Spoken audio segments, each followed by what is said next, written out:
Okay, this is where the moisture starts affecting the wood and starts causing it to rot and sop. You can see where I can push it and it just starts falling apart.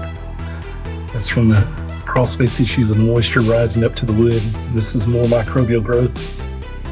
A different type of mold probably than what's up here.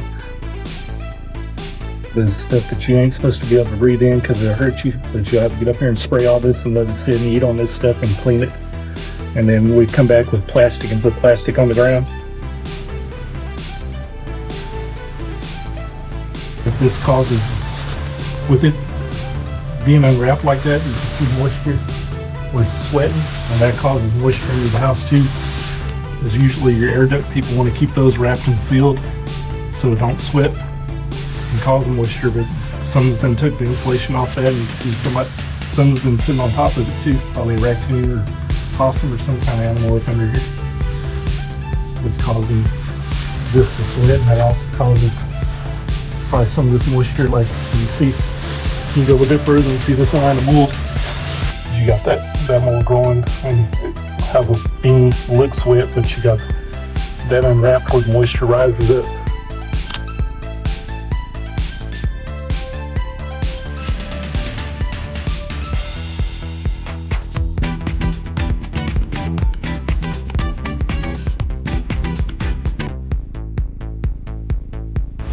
That and it's unwrapped.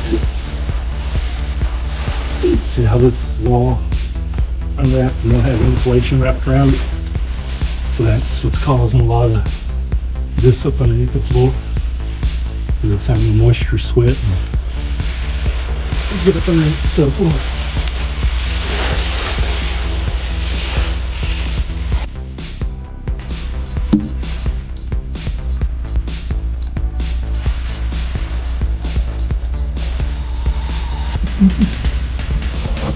Is that on 21? It's 23.